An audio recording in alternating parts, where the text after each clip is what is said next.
Hello, welcome to an international episode of Go Ballistic. The Scottish Suns look back at the weekend and look ahead to midweek Nations League football. We don't just have Cristiano Ronaldo in town, we've got Kenny MacDonald in town too. Kenny, more heartache for Steve Clarke, late heartache for Steve Clarke in Zagreb on Saturday night.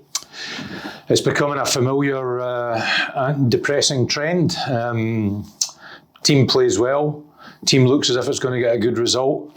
Last gasp, VAR heartbreak.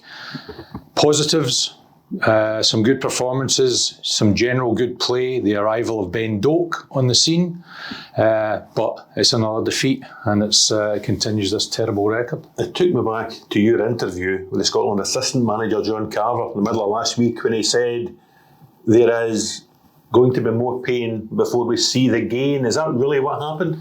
His words are proving prescient. Short-term pain for long-term gain. You could argue that football players don't learn an awful lot when they're on a horrific run without victories, or one victory in 15? 16? Yeah, 15.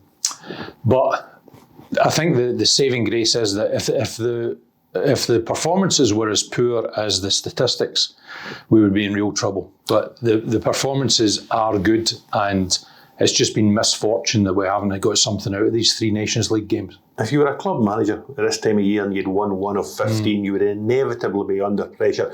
But is Steve Clarke okay? A, because he's got a bit of credit in the bank, both with the Tartan Army and with the SFA, and B, because of the performances. You know, at the end of the Euros, the performance against Hungary was dismal.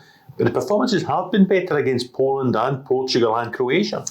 Well, I heard Craig Levein speaking over the weekend, former Scotland manager, of course, who's been in that position. And he made that very point that Steve Clarke deserves to have some credit in the bank, simply because he has taken us to the finals of European competitions, but the team is playing well. And it's just, I think, a bit of misfortune. In the summer before the Euros, I was, as people seldom fail to remind me, I was confident Kenny, and I'm confident Kenny tomorrow night. I don't think Scotland will lose tomorrow night because I think Portugal, number one, although Portugal are top of the group, I don't think they're the force that they were. They didn't have a particularly successful Euros. Got further than Scotland, but they didn't have a particularly successful Euros. Won a couple of games in penalties and were then knocked out. All right, they have Cristiano Ronaldo. They have some fantastic players, but Scotland tend historically to do well when it's least expected. Cristiano Ronaldo in town. I think they're staying at Cameron House or training later today at the Smize in Paisley. Ronaldo at Fergusley Park is something of a ring to it, but despite the fact that he's 906th goal in Poland at the weekend, you feel Scotland can somehow smother him tomorrow night? It'll be interesting to see if Roberto Martinez picks him in the first instance, because he has been very careful with Cristiano Ronaldo in the games during the Euros and also in the Nations League. I mean, he came on as a sub, as we know, to our cost when Scotland played them. It'll be interesting to see if he starts, but he's still a fantastic player. Obviously, he's still a fantastic player. One of the greatest there has ever been. But I still feel there's something about Scotland. The team is playing well. Luck is due to change, and I think we'll get something out of the game. There was a great debate over the years, Ronaldo or Messi. Where did you fall on that argument? Maradona. We'll go with that. Thanks very much, Kenny. Well, we can now hand over to SunSport's Kris Boyd. Boyd, I was actually talking to you on the phone on Saturday night as we thought Scotland had equalised. Then they hadn't equalised. It was a VAR check, offside, no goal, final whistle, and more disappointment for Steve Clarke. What did you make of it all from Zagreb?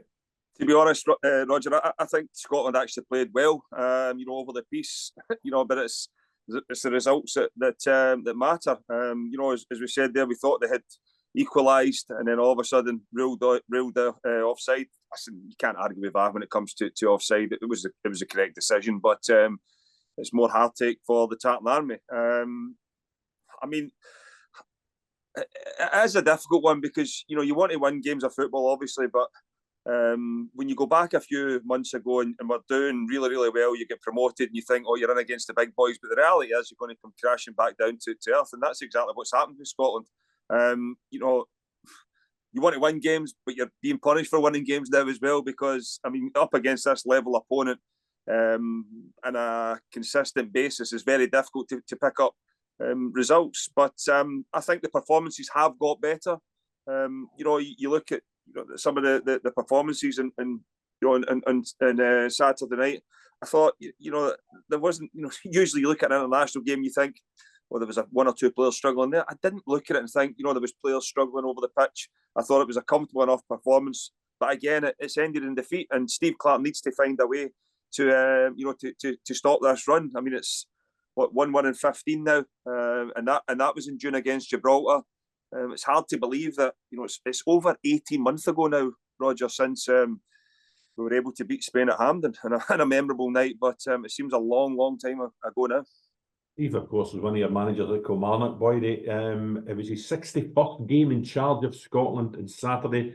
Tomorrow, he'll move ahead of Jock Stein and Andy Roxburgh. Only Craig Brown, who took 71 games, has managed Scotland more often than Steve Clarke. It's great longevity. What does that say about him? And what does it say about the relationship he's built up with the players in that squad? Well, I mean, I think if you look at results, then everybody is on the bandwagon of get Steve Clarke out. If you look at results, but I think there's a bigger picture here. And Roger, we're in the industry. You know, we speak to people, and we've been in the you know, over the years where there has been camps and there has been you know, players and other things moaning about, you know, things that have been going on behind the scene. I was one of them myself. Be surprised about that, moaning. But you know, I think when you look at or listen to people, I'm not hearing anybody moaning. I'm not hearing anybody disappointed in terms of, you know, what's going on behind the scenes. I think it's clear to see that you know, we do need a win. We need a result from somewhere. But in terms of everything else, I think there's a bigger picture, and that's what that's what I'm saying. In terms of, if you look at results, then it's no good. But you know, there is a bigger picture here for me, and I get the fact that everybody will say it's a results-driven business. It is, but when you look at the job that Steve Clarke has been able to do since coming in at first, where we were all over the place, there's no getting away from it. I think to get us to back-to-back Euros, for me. Listen, people might, oh, you're just saying that because it's, you know, your ex-manager and you've got a good relationship with him, blah, blah, blah, blah. I think he does deserve the, you know, at least the qualifying campaign for the World Cup. And then it'll be up to Steve Clarke what he does after that. This group of fixtures that we're in right now was always going to be very difficult. I think off the back of what happened at the Euros and the performances of, you know, the negativity has grown from there. But, you know, I look at where the group was to where it is now.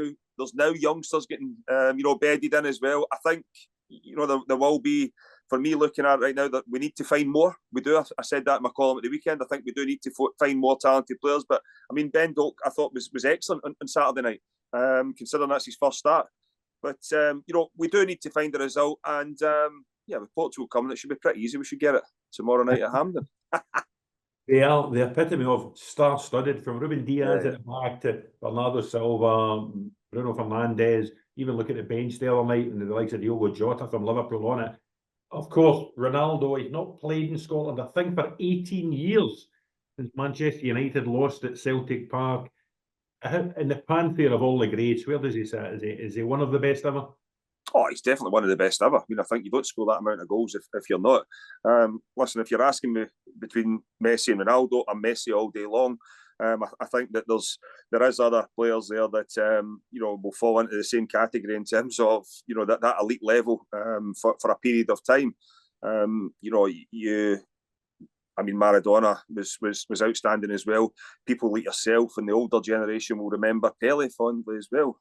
But you know, I think there is other players there. I mean, I think the Brazilian Ronaldo as well. And you know, when you look at the list, is endless. But I just feel as if Messi for me sits above everybody. But Cristiano Ronaldo, his goal return has been outstanding. Not only that as well, I think his drive, his will, his determination to go and win games of football, even when it feels as if it was over. But he would still find something to still be going at this age and performing at a level that he is. And again, Roberto Martinez has faced problems with him as well, because people will say that Portugal need to move on, but why would you move on right now when you've got a world superstar there? When enjoy him at this moment in time. You look a goal the other night there as well. He lasted over an hour. Diego Jota come on from his manage him properly, and he can still have a big impact. Let's just hope it's not tomorrow night at Hampden. But you wouldn't be surprised if he adds to his impressive. He's really impressive goal tally at Hampden. That's for sure. Absolutely terrific. 906 goals he's got in his career. That's more than you've managed in the sixes at Rook and Glen, Boyd. Thank you chance. very much. Absolutely no chance of that. We'll speak to you later in the week. Take care. Take care.